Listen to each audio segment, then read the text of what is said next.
Bismillahirrahmanirrahim. Bayanu tahrimil ghibati bil qalbi wa dzalika bisu'idz dhanni.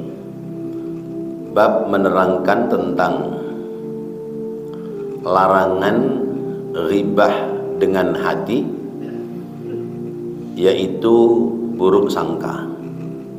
I'lam anna su'adz dhanni haramun mislu su'il qawli. Ketahuilah bahwa buruk sangka itu haram sebagaimana buruk ucapan. Fakama yahrumu 'alaika an tuhaddisa ghairaka bilisanika. Sebagaimana haram bagimu apabila kamu membicarakan orang lain lewat lisanmu, bimasawi'il ghairi, tentang keburukan orang lain. Falaisa laka an tuhaddisa nafsaka wa tusi'adz dhanna bi akhika. Maka dilarang pula bagimu membicarakan keburukan orang lain yang masuk dalam kategori su'udzon, berburuk sangka. A'ni bihi illa abdal qalbi wa hukmuhu ala ghairihi dhannan bi amrin sayyi'in. Yakni maksudnya adalah selain dari keyakinan hati, karena hati kadang menghukumi orang lain dengan menyangka bahwa orang itu buruk. Fa amal khawatiru, adapun kekhawatiran atau hal-hal yang muncul, wa hadidun nafsi, dan secara tiba-tiba ungkapan hati, fahuwa ma'fuun, maka itu dihukumkan dimaafkan. Walakinil manhiyu anhu ayyadhunna wadhannu ibaratun amma tarkanu ilaihi nafsu. Tetapi al-manhiyu anhu, yang dilarang adalah prasangka buruk ya, bagi seseorang yang tidak ada bukti bahwa kita boleh berprasangka buruk. Wa dhannu, dan dhann itu adalah ibaratun amma tarkanu ilaihi nafsu, yaitu ungkapan yang menunjukkan kecondongan hati seseorang. Wa yamilu ilaihil qalbu, dan mengikuti padanya kata hati. Faqad qala Allah Ta'ala, sungguh Allah Ta'ala telah berfirman, ya ayyuhalladzina amanu ijtanibu katsiran minadh dhanni innadh dhanna ismun. Wahai orang-orang mukmin, jauhi olehmu buruk sangka, karena buruk sangka itu adalah perbuatan dosa. Nah, bapak-bapak hadirin dan saudara-saudara, kita ini terhadap orang lain dianjurkan untuk husnudzon, bukan su'udzon, ya, berbaik sangka. Upayakan semampu kita terhadap orang lain itu berbaik sangka, sehingga baik sangka itu akan mengandung nilai kebaikan. Misalnya, kita kadang ketemu kawan kita, ketemu orang lain yang kita kenal, kita sudah nyengir, sudah senyum, sudah menganggukkan kepala, dan kita lihat orang itu ya, kelihatan oleh kita ngeliatin kita. Tapi ketika kita menganggukkan kepala, ya, kita nyengir, gigi kita sampai kering, ternyata orang itu tidak membalas senyum sama kita. Bagaimana Pak perasaan kita? Kita ngelaruhin orang, udah ngangguk sampai senyum-senyum, orang itu jalan aja. baik sangka apa buruk sangka? Biasanya langsung buruk sangka. Iya, salah apa saya sama dia? Iya, saya laruhin aja nggak mau. Nah itu namanya su'udzon. Kalau selama ini kita tidak ada masalah dengan orang yang dimaksud, maka jangan buru-buru buruk sangka. Boleh jadi orang itu sedang punya masalah yang menjadi beban pikiran, sehingga sekalipun jalan ngelihat orang, tapi penglihatannya nggak tembus ke otaknya, sehingga jalan-jalan aja. Atau memang karena dia naik kendaraan sehingga tidak mengenali orang satu persatu, ya. Dan kadang-kadang kita juga begitu, ya. Kita naik kendaraan, orang ngangguk, ya.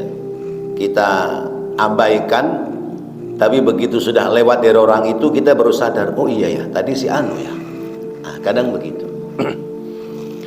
Maka kita harus mampu menempatkan diri untuk berhusnudzon, berbaik sangka bahwa oh mungkin orang itu memang gak lihat kita, atau boleh jadi dia sedang punya pikiran, punya masalah, sehingga sekalipun ngelihat tapi gak tembus ke otaknya.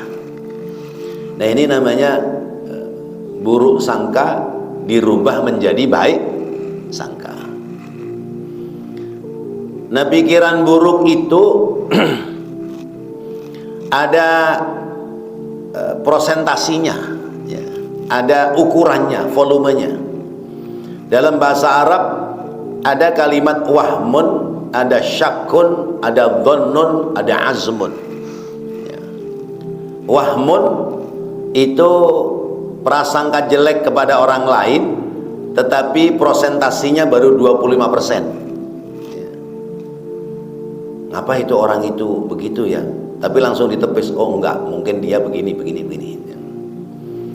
Atau syakun, ragu, ya. Ya. Itu 50%. Dhannun, sangkaan, udah 75%. Wa azmun, ya. Dan prasangka buruk yang yakin itu udah 100%. Kalau kita tiba-tiba berprasangka buruk, maka buru-buru kita rubah prasangka buruk itu menjadi prasangka yang baik. Kecuali ya, kita tahu dan menjadi rahasia umum bahwa orang ini memang sering melakukan hal-hal yang tidak baik, maka merubah prasangka buruk menjadi prasangka baik itu sebuah kesulitan. Karena apa? Kenyataannya selama ini ya, dia selalu melakukan perbuatan yang buruk. Misalnya orang ini dikenal tangan panjang. Tangan panjang itu artinya ya, tukang nyolong, pencuri, ya. Datang ke masjid sholat subuh, ya. Kata kita hati-hati tuh, ya, si dia ada. Nah, paling ujung-ujungnya ntar ada yang kehilangan sendal. Sendal hilang nih. Nah, ternyata benar, ya, karena selama ini sudah menjadi rahasia umum bahwa orang ini orang tidak baik. Maka yang seperti itu boleh, ya, boleh berdasarkan pengalaman yang berulang-ulang bahwa orang itu memang tidak baik. Sehingga kita tidak mudah menghakimi orang lain dengan prasangka yang buruk, kecuali memang ya sudah beberapa kali dia melakukan hal-hal yang tidak baik.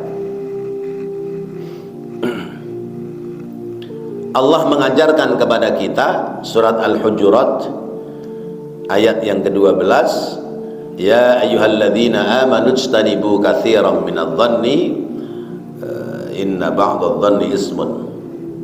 Wahai orang-orang mukmin, jauhi oleh kalian prasangka-prasangka yang buruk, karena prasangka yang buruk itu adalah dosa.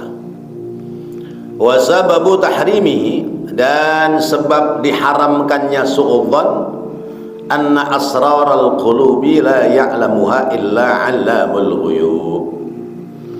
Karena rahasia hati itu tidak dapat diketahui oleh siapapun kecuali adalah 'allamul ghuyub, Allah zat yang maha mengetahui hal-hal yang rahasia. Falaisa laka an ta'taqida fi ghairika su'an illa idza inkashafa laka bi'ayanin la yaqbalut ta'wilu. Maka tidaklah baik bagimu apabila kamu berkeyakinan, berprasangka buruk terhadap orang lain, kecuali idza inkashafa laka bi'ayanin, kecuali sudah terbuka, sudah jelas, nyata bahwa orang itu memang orang yang tidak baik, yang layak balu takwilu, yang tidak perlu ditakwilkan, tidak perlu dipahami bahwa rahasia umum orang ini adalah orang tidak baik. Sungguh pun demikian terhadap orang yang tidak baik, kalaupun ada muncul kalimat dalam hati su'udzon, prasangka yang buruk, tapi harus diiringi dengan doa supaya orang merubah dia. Ya muqallibal qulub sabbit qalbuhu ila khairin. Ya Allah, zat yang membolak-balikkan hati, ya, balikkan hati dia menjadi hati yang baik. Karena tidak sedikit orang yang buruk yang kemudian didorong oleh doa orang-orang baik, ya, inkishaf, terbuka, ya, hatinya, kemudian dia menjadi baik. Ya. Saya ingat cerita kawan itu,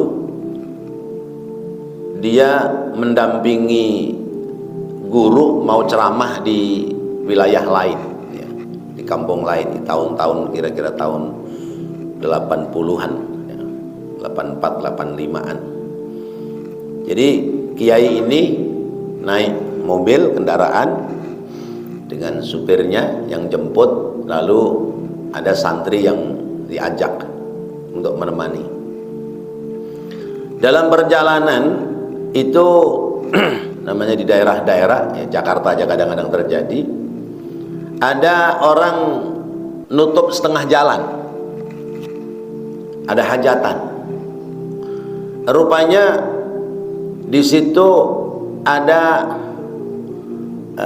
orkesnya, nyanyiannya, dangdutannya. Jadi karena sudah ba'da isya, ya, beliau jalan, akhirnya menutup jalan itu, ya. Jalan yang ditutup sesungguhnya separuh, tapi kemudian, ya, ketutup semua karena banyak orang yang nonton dangdutan, ya, yang nyanyi jingkrak-jingkrak, ya, ya, yang main musik juga menggerak-gerakkan badannya, yang di bawah panggung juga jingkrak-jingkrak, joget-joget.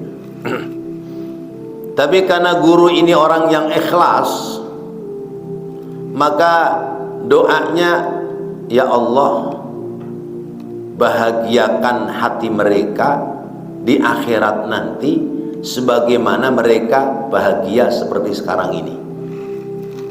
Tidak masuk akal, ya.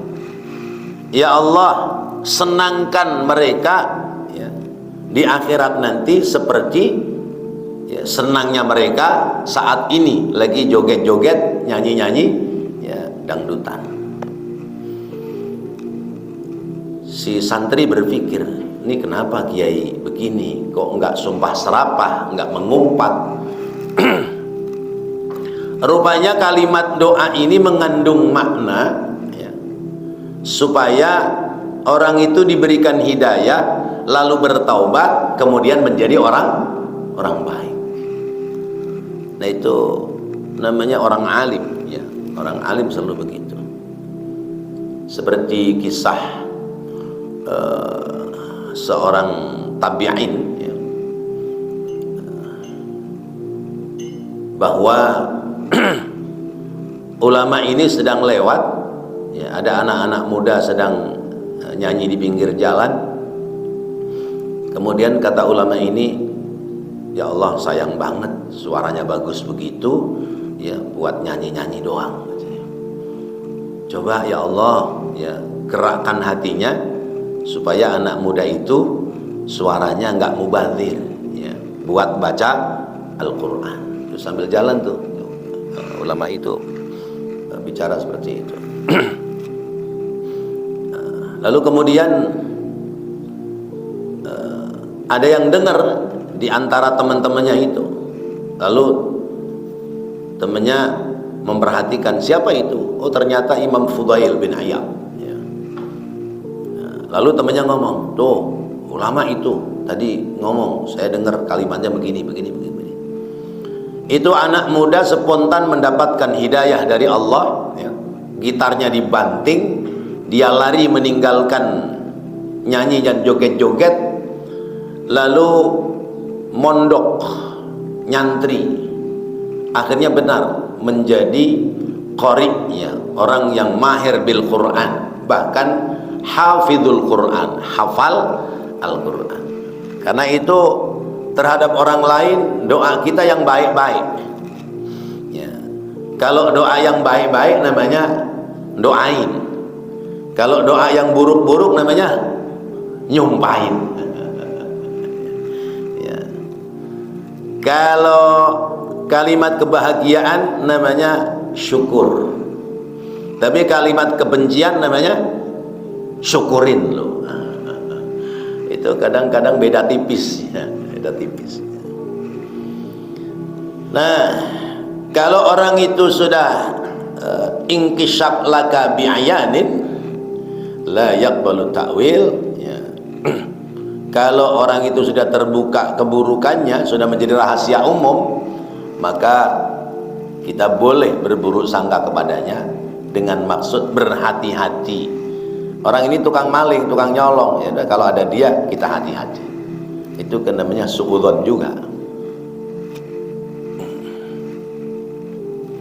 Fa illam yankashif kadzalik, apabila tidak terbuka seperti itu, fa innamasyaitanu yulqihi ilaika, maka sesungguhnya setan menggiring perasaan kamu, ya, ya.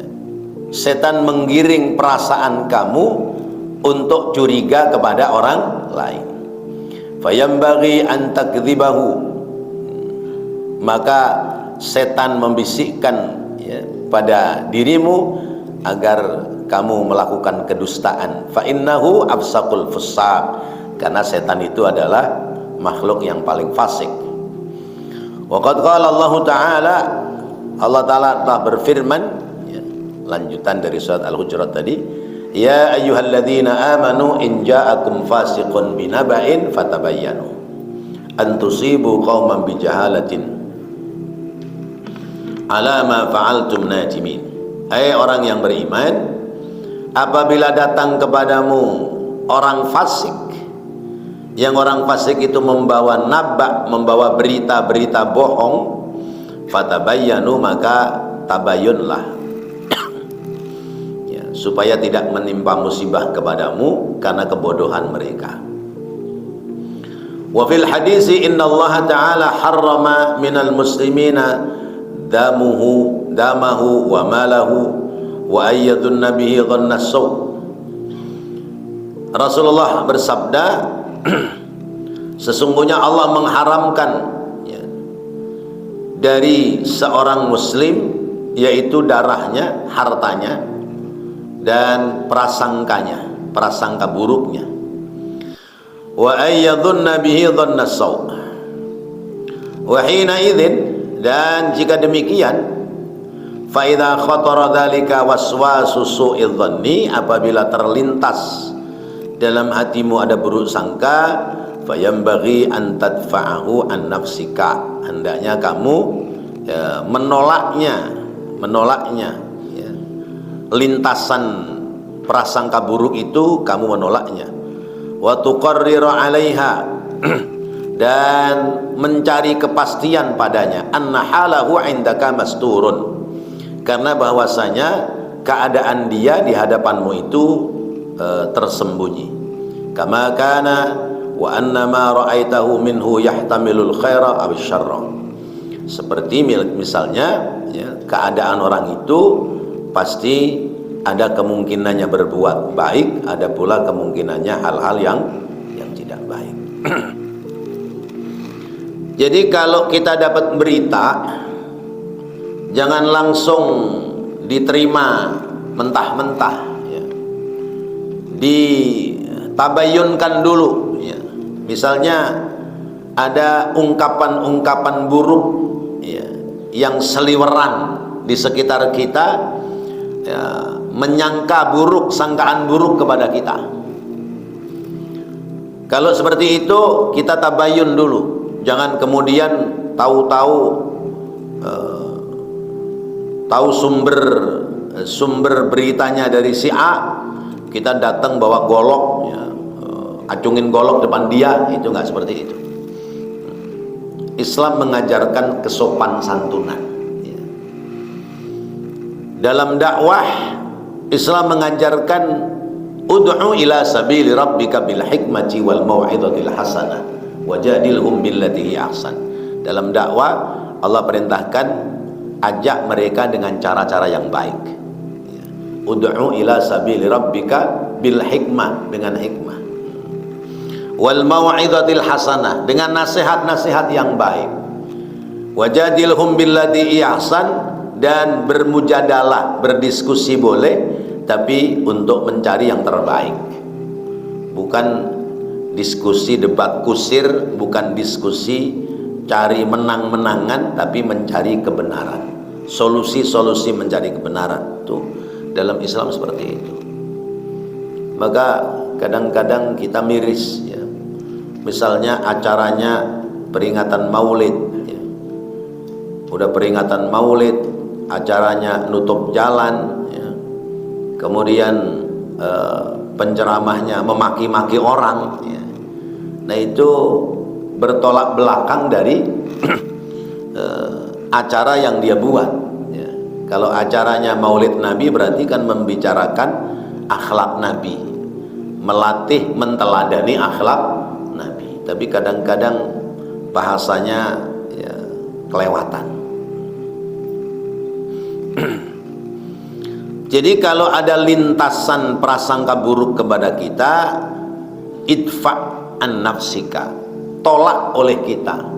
Wah ini mah setan ini setan ini ya, contoh begini, ini kan kadang-kadang terjadi di sekitar kita. Wayahnya maghrib ya, adzan aja belum rapi, tiba-tiba tetangga masjid starter motor ngegas kenceng, lari ngebut ya, jalan kenceng ya. Nah itu kira-kira prasangka kita baik apa buruk? Orang sih bukan sholat maghrib dulu baru jalan ya. Udah rumah dekat masjid atau dekat musola ya. Maghrib starter motor jalan, orang lagi pada sholat, di mana tuh pikirannya? Nah itu kan sudah suudzon. Padahal kita nggak tahu tujuan dia ya. Ternyata anaknya di rumah sakit ya. Istrinya nungguin di rumah sakit ya. Istrinya telepon, kondisinya kritis ya. Nunggu sholat baru jalan apa jalan? Jalan ya. Biarin dah sholat sono dah, rumah sakit juga ada musola karena kondisi kritis. Ini umpamanya. Nah yang tersembunyi dari apa yang dia perbuat kan kita nggak tahu. Yang muncul dari kita adalah buruk sangka. Enggak Ustaz, keseringan dia begitu ya, ya. Keseringan begitu, pas maghrib geber motor dia jalan. Nah kalau tadi kita sudah melihat ya, secara nyata bahwa dia kelakuannya begitu ya, kita boleh suudzon. Tapi kalau kita tidak tahu secara persis, maka harus kita harus kita sangkal diri kita, harus kita lawan diri kita dengan ya, wah ini mah setan ini. Contoh lain, malam-malam, ya, malam-malam, ya, mungkin jam 9, mungkin jam 10, ya, ada janda keluar dari rumah, ya, ya, dandanannya ya rapi lah gitu. Ya. Apa yang terbesit di hati Bapak? Ya, pasti yang negatif dulu. Dasar janda. Ini hari ngayap keluar, ngapain tuh coba? Nah, pasti yang keluar kalimat seperti itu. Padahal kalau hati kita bagus, kita pangkas itu kalimat buruk dari hati kita. Ya Allah, kesian banget itu perempuan. Ya. Gara-gara ditinggal suaminya, akhirnya dia harus nyari rezeki sendiri. Mudah-mudahan aja selamat dah. Nggak ada yang ganggu, nggak ada yang nyakitin dia. Nah itu kalimat yang muncul dari hati yang bersih, ya.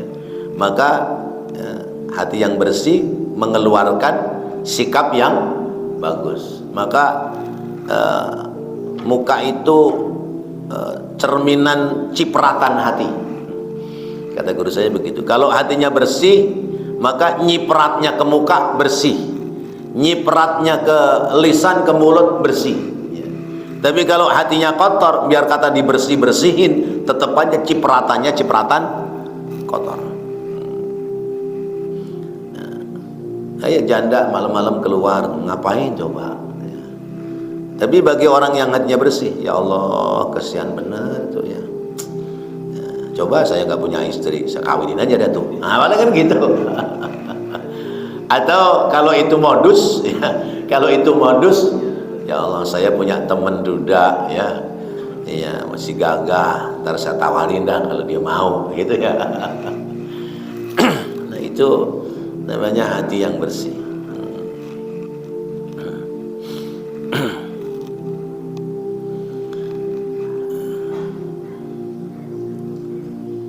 Fa in qulta fa bimada yu'rafu 'abdu dhanni wasyukuku takhtaliju wan nafsu tuhaddisu, ya. Kalau hatimu berkata, dengan apa kita bisa mengetahui apa yang kita alami, ya, yaitu su'udzon. Padahal keraguan-keraguan itu muncul dan hal-hal yang terbesit di hati banyak sekali, ya. Bagaimana mungkin saya bisa berhusnudzon kepada orang itu? Orang itu selama ini zahirnya ya tidak baik, ya.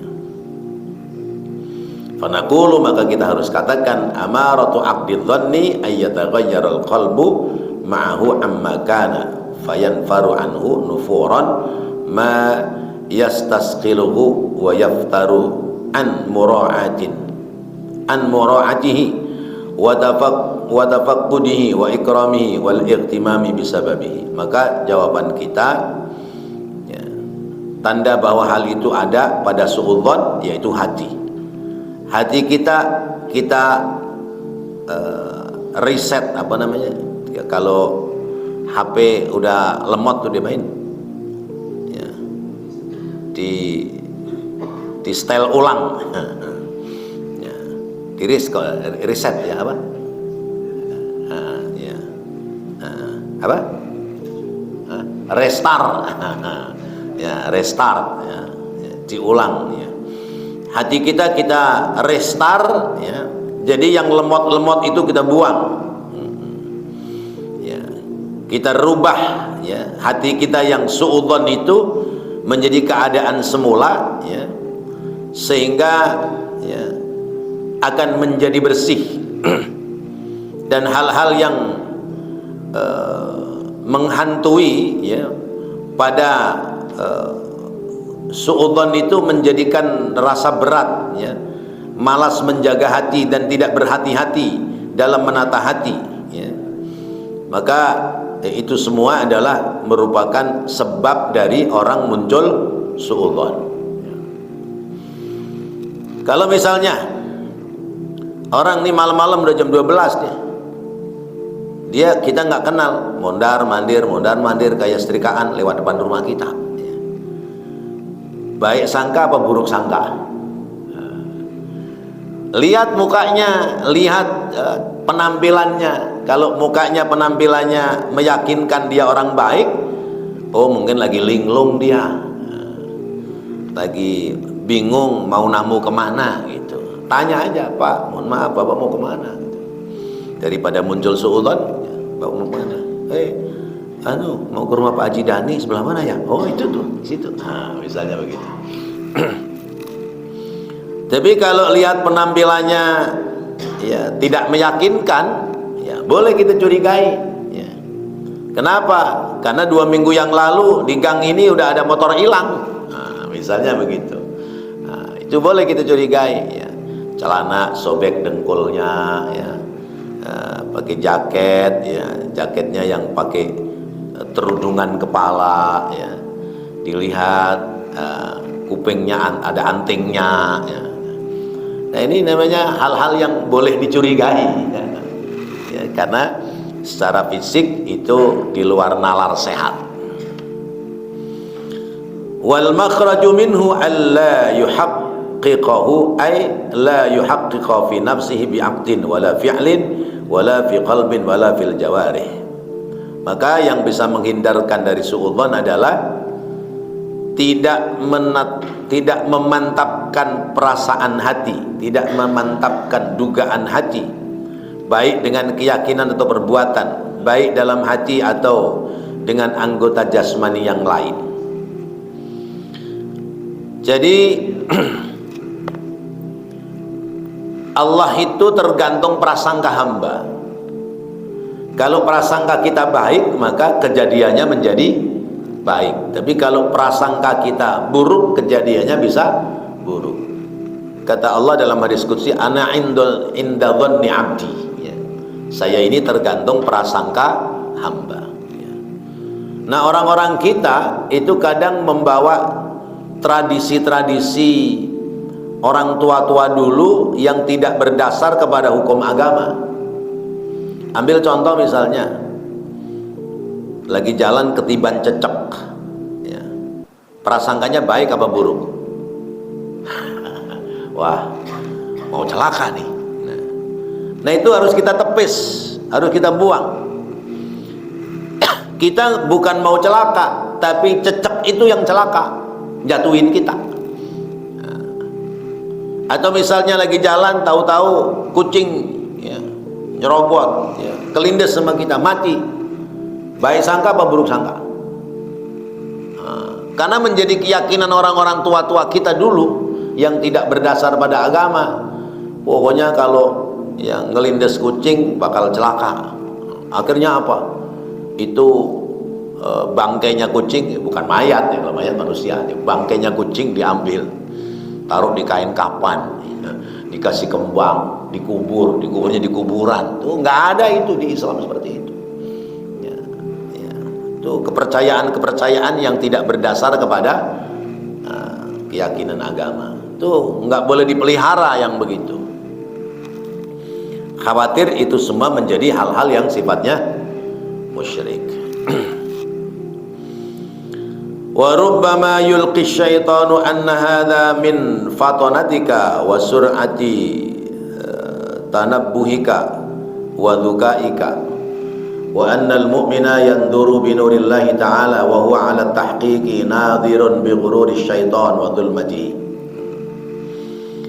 Setan kadang-kadang menampakkan dugaan muncul, ya, karena kecerdasan, daya ingat yang kuat, ya, jeniusmu, ya. Menampakkan orang mukmin mampu melihat dengan cahaya ilmu, ya.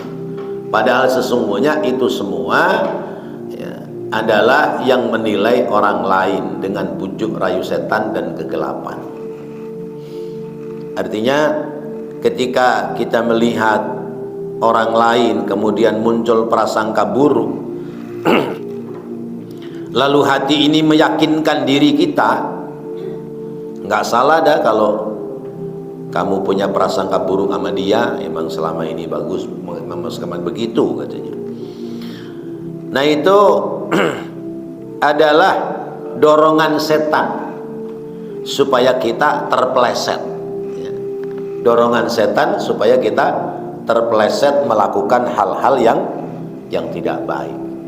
Karena kita sudah muncul dalam hati buruk sangka kepada orang itu, maka tertutup bagi kita untuk berbuat baik kepada dia. Ya. Orang yang berburuk sangka kepada seseorang, maka menutup hatinya untuk bisa berbuat baik kepada orang itu. Nah, ini kan gerakan setan namanya, harokatus syaitan, gerakan setan, ya, yang menggiring hati kita, ya, supaya kemudian timbul hal-hal yang tidak baik. Sementara kalau manusia dia sudah kena jebaknya setan, sudah kena bujuk rayu setan, keluar dari bujuk rayu setan itu susah, sulit, Pak. Karena setan itu bisa mengemas keburukan seolah menjadi kebaikan, dan itu diikuti oleh orang-orang musyrik, orang-orang munafik, ya. Mengemas keburukan, ya, dengan label kebaikan, sehingga, ya, kadang-kadang membuat kita rancu, ya. Ada ini sih cerita orang, ya. Ada orang bikin kecap, ya, dikasih merek babi, kecap nomor 1 cap babi. Ini cara setan nih. Yang satu lagi, minuman keras dikasih merek cap topi Pak Haji miring, cap topi Haji miring, ya, topinya miring, ya. Yang minuman keras dikasih merek gambar Pak Haji topinya miring. Yang kecap dikasih gambar mereknya babi. Yang halal yang mana, yang haram yang mana? Ayo. Ya. Kecap halal apa haram? Halal. Tapi bagaimana supaya orang ini ragu kepada yang halal? Dikasih label babi. Ini cara setan begitu. Kemudian minuman keras halal apa haram? Jelas haram. Tapi kan mereknya Pak Haji. Ya merek doang. Nah, ini namanya setan itu mengkelabui hati kita, ya, menarik jalan pikiran kita supaya kita masuk di jebakan dia. Kalau sudah masuk di jebakan dia, kita itu nadhirun bi ghururis syaitan wa dzulmatihi. Ya, kita masuk pada tipu daya setan dan mengikuti jalan kegelapan setan. Wa mahma arafta hafwata muslimin bihujjatin fansahhu fis sirri wa la yakhda'anka wa la yakhda'anka wa la yakhda'annaka lisyaitan fayad'uka ila irtiyabi. Maka harusnya saat kita mengetahui kesalahan orang lain dengan nyata, hendaknya kita menasehati dia dalam kesunyian, tidak di tempat ramai, tidak banyak orang, sehingga kita tidak terbujuk oleh, ya, rayuan setan, sehingga menasehatinya orang itu di banyak orang. Kita lihat nih orang ini melakukan hal yang tidak baik, ya. Nah, setan mendorong nafsu kita, tuh ingetin tuh dia, ya. Mumpung lagi banyak orang, ya. Bahasa kita permalukan dia, ya. Ngomong dah tuh gini, kamu jangan gini dong, gini. Nah, akhirnya ya, itu berarti kita memperturutkan jebakan setan, ya. Apalagi dengan bahasa-bahasa yang kasar, ya. Ada keluar kalimat goblok segala kan. Tapi gara-gara ada kalimat goblok ada hikmahnya, ya. Ya. berangkat umroh gratis, dapat duit ratusan juta, ya, ya, si motor, ya. Makanya kalau kita nggak dihina-hina orang, ngomong Pak, hina saya dong, biar mulia saya. Kalau Allah nggak mengangkat kita menjadi mulia, nggak akan mulia. Ya. Maka terhadap peristiwa seperti itu, supaya tidak nambah-nambahin dosa kita, bahasa saya kita harus mampu mengambil hikmah, mengambil ibrah, pelajaran. Oh, kalau orang dihina orang lain tapi sabar, ya, man sobaro rafa'ahullah. Orang yang sabar diangkat derajatnya oleh Allah. Oh, kalau kita sudah tinggi jabatannya, maka jangan jumawa, ya. Kenapa? Man kabbara wada'ahullah. Siapa orang yang sombong, dia akan direndahkan oleh Allah Subhanahu wa taala. Itu namanya kita ngambil pelajaran, ibrah, ya. Jangan ikut-ikutan menghujat, ya. Jangan ikut-ikutan marah-marah, takut nambah-nambahin dosa. Nah, bapak-bapak hadirin dan saudara-saudara, ini barangkali yang bisa kita bahas, kita pelajari. Mungkin masih ada waktu buat pertanyaan.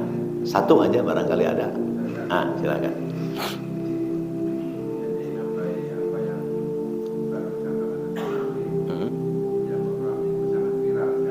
Ya.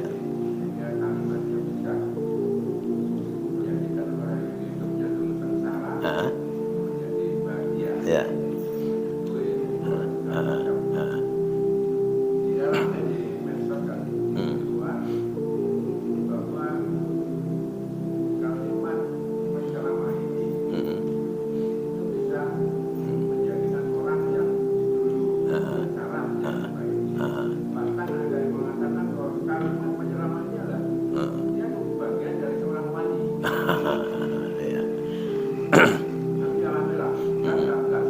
Ya.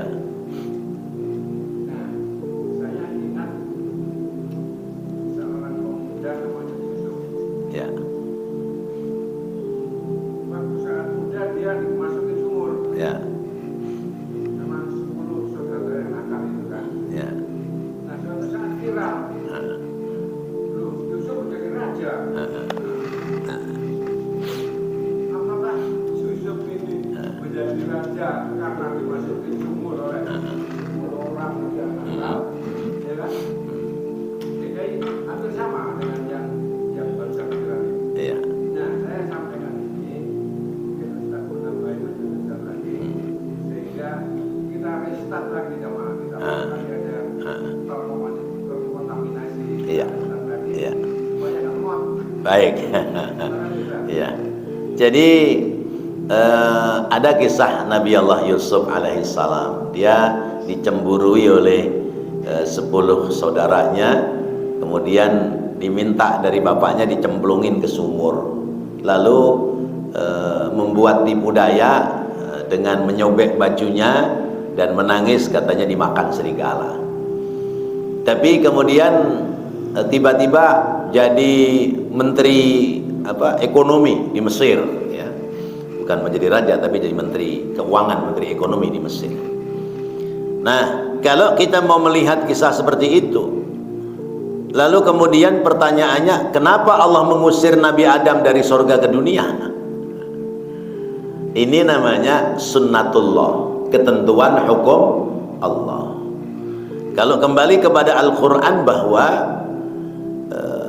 semua itu sesuai dengan apa yang dikehendaki oleh Allah, ya. Qul la yusibana illa ma kataballahu lana. Katakanlah, tidak akan mengenai sesuatu kepada kita kecuali apa yang sudah ditentukan oleh Allah. Yang kena semprotan kalimat buruk, ya, oleh penceramah ini, itu bukan tukang es yang belakangan doang, ya. Ya, tukang es yang lain pernah, ya. Bahkan ada itu sinden siapa itu, nah, itu sampai dikatai kalau cantik kamu jadi lonte begitu, ya, maaf gitu. Ya. Tapi karena tidak sedang diangkat oleh Allah, maka ya tidak terangkat ya. Tapi ketika son haji ya, yang dia dikatain dengan satu kalimat goblok tapi kemudian sedang diangkat oleh Allah, maka ini adalah ibrah, pelajaran bagi kita. Kalau kita sedang lemah, kita dihina orang, jangan marah. Kalau kita sedang punya jabatan tinggi, ya jangan jumawa, jangan mudah menghujat orang lain. Jadi kita merestart hati kita supaya kita tidak nambahin dosa, tidak mudah menyalahkan orang lain. Terus bagaimana? Ya sudah, itu semua sudah menjadi iradah Allah, ketentuan Allah. Ketika Nabi Adam terusir dari surga ke dunia gara-gara makan buah khuldi, kita berani nggak mengatakan ini gara-gara Nabi Adam nih makan khuldi kita hidup jadi sengsara? Ya nggak boleh, karena ini sudah menjadi sunnatullah. Apa yang sudah terjadi itu namanya qadarullah ya. Yang belum terjadi namanya iradatullah ya. Kehendak Allah dan keputusan Allah subhanahu wa ta'ala. Kita kalau sudah lari kepada qadarullah ya, iradatullah, kita itu cuma tersenyum. Masya Allah, begitu cara Allah mengangkat seseorang tanpa modal apa-apa, diangkat oleh Allah menjadi orang yang mulia. Oh, begitu cara Allah menjatuhkan seseorang. Dari kemarin nggak ada yang respon, sekarang viral. Nah, kan seperti itu. Maka hidup harus berhati-hati. Wallahu a'lam bissawab. Mudah-mudahan menjadi tambahan pengetahuan yang bermanfaat. Amin ya Allah ya rabbal alamin. Rabbana taqabbal minna innaka antas samiul alim wa tub alaina innaka antat tawwabur rahim. Rabbighfir warham wa anta khairur rahimin. Wa sallallahu ala sayyidina Muhammad wa ala alihi wa sahbihi wasallam. Walhamdulillahi rabbil alamin. Terima kasih dan mohon maaf. Assalamualaikum warahmatullahi wabarakatuh.